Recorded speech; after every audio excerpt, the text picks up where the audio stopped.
તો hello guys, Vasa ફેમિલીમાં તમારું સ્વાગત છે. તો ગાઈસ આજે મમ્મી થઈ ગઈ ઇમોશનલ, એકદમ ઇમોશનલ. કારણ કે મારા પપ્પાને અચાનક મારી મમ્મીને યાદ આવી ગઈ ગાઈસ. બહુ જ એટલે મતલબ આજે મારી જે ભાંજીની મતલબ 20 તારીખે બર્થડે આવે છે. તો અમે ખરીદવા ગયા ત્યાં દુકાનની અંદર તે બધા મારી ભાંજી મને કપડાં દેખાતા હતા અને મારી મમ્મીને અચાનક એવું યાદ આવી જાય મારા પપ્પાને કે પપ્પા પણ હટે તો સારું. તો આપણે મમ્મીને પૂછ્યું અમે કે કેમ બહુ ઇમોશનલ થઈ ગયેલા એમ. તે પપ્પાની પપ્પા નહીં તે નાનલીની બર્થડે છે તે કેવું લાગે, પપ્પા હતા તે કેટલું સારું લાગતું. હાથે હાથે હતા હે ને. હા તે એને બી રમાડતે ને એવું વળી તે તમે કપડા લેતેલા તે મને તો પપ્પા જ યાદ આવે કે આજે પપ્પા બી હાથે હાથે તે કેટલું સારું. હાવ લાગતું કે હાથે હાથે હતા આમ બધું આમ એના કપડા બધા જોટે હે ને કે આ કપડા લેવા આ નહીં હારું આ હારું છે એવું કિયા કરતા તે કેટલું સારું લાગતું મને.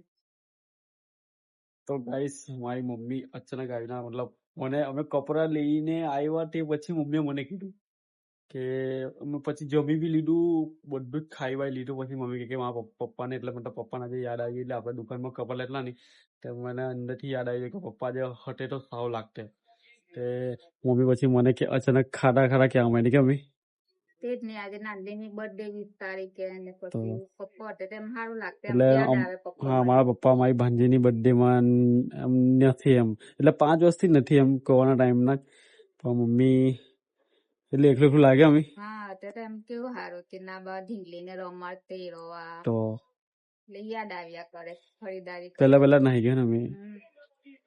તો ગાઈસ એટલે મારા પપ્પા એટલે કોરોનામાં જ હતા એટલા તો આઈડિયા જો જે અમારા પપ્પા અમારા મામા પછી બાજુમાં ત્રીજા નંબરનો ફોટો છે દાદી ના દાદા છે ને આ સચ છે મારી દાદી. આ બધા જ 4 જણના ફોટા પાછળ છે. એ અમે પાછળ ફોટા કેમ રાખેલા છે કારણ કે યાદ આવ્યા કરે કે મમ્મી એટલે ફોટા દેખાઈને યાદ આવ્યા કરે ઘડીએ કે અમારા બધાની યાદ આવ્યા કરજો.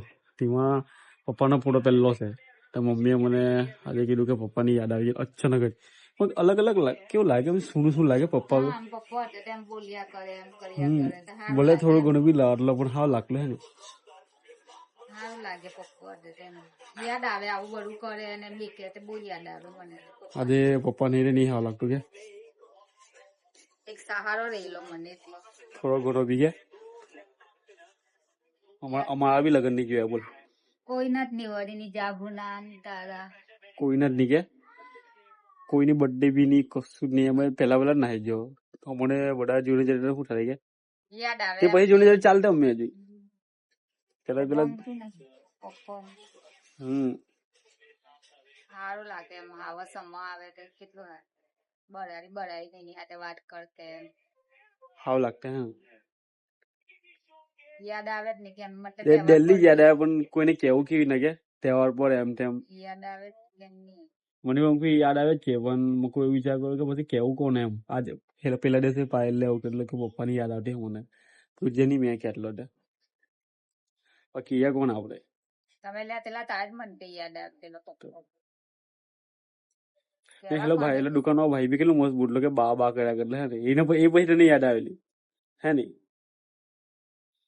હવે પણ અમે જવાના કોણ રોકવાનું છે હવે કે એ જવાના ટાઈમ જતા રહેવાના છે ને હોસ્પિટલના દિવસો આપણને બધું યાદ છે કેવી રીતના દિવસો આપણે ગાયેલા કેવી રીતના દિવસો આપણે કાઢેલા એ પરિસ્થિતિમાં આપણને કોઈ કામ બી નહીં લાગ્યું તને ખબર છે ને પાયલ મમ્મી ને પપ્પાની યાદ આવી ગયેલી તમે કીધેલું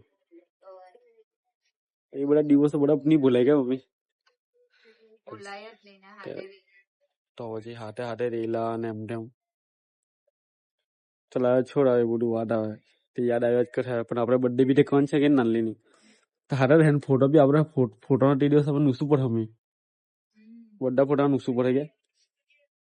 તો ગાઈસ મારી બર્થડે ના મારી ભાંજીની બર્થડે ના દિવસે બધા ફોટા સાફ કરવાના ને એ લોકોને બી ચાંદ લગાવવા પડે ને કરવા પડે કે તો ગાઈસ સાથે પપ્પાને એમ યાદ આવે કેમ એવું સમજી લો કે પપ્પા આપણી સાથે જ છે એવું નહીં કે ઉપર જતા એટલે મેં તો એવું સમજુ કે મારા પપ્પા મારી સાથે જ છે બસ ખાલી એવું લાગે કે કશે ફરવા ગયેલા છે એવું લાગે ને પેલા દિવસથી મારી વાઈફને મેં એવું કીધું કે પપ્પાની તને કીધું ને કે પપ્પાની યાદ આવે છે પેલા દિવસે મેં કીધેલું મમ્મી ના પણ આપણે દર મહિને પેન્શન મોકલે છે પેન્શન મોકલે છે.